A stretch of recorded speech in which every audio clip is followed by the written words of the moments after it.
3D animation তুমি বানাতে পারবে, তাও আবার তোমার হাতে থাকা মোবাইল দিয়ে। চলো বলতেছি, প্রথমে আমরা প্লে স্টোর থেকে লাইট মোশন অ্যাপসটি ইনস্টল করে নেব এবং অ্যাপটি ওপেন করবো। দেন আমরা প্লাসে ক্লিক করে নতুন একটি প্রজেক্ট শুরু করবো এবং একটি ব্যাকগ্রাউন্ড প্লাস 3টি পিএনজি অ্যাড করে নেব। দেখতে পাচ্ছেন আমি করে নিয়েছি, আপনারাও করে নেবেন।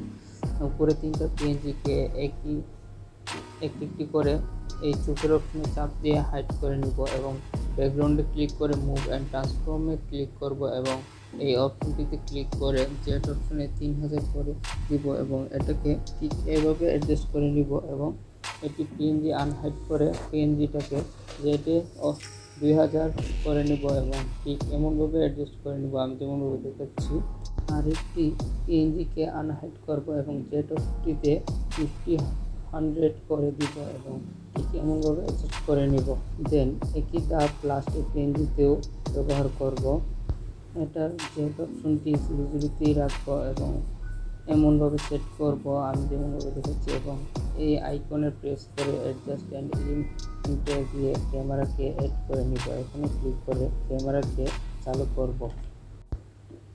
তারপর প্রথমে একটি ফ্রেম অ্যাড করব ও কিছুটা গিয়ে আমরা এখানে আরেকটি ফ্রেম অ্যাড করব ও কিছুটা জুম আউট করব এবং আমার মতো ঠিক এমনভাবেই আপনারাও সেট করে নেবেন। আবার আরেকটি ফ্রেম অ্যাড করব এবং সেট অপশনে জুম আউট করব ঠিক এভাবে। দেন আমাদের অ্যানিমেশন রেডি। এরকম সকল ধরনের এডিট শেখার জন্য আমাদের চ্যানেলটি সাবস্ক্রাইব করে বেল আইকনটি অন করে দিবেন।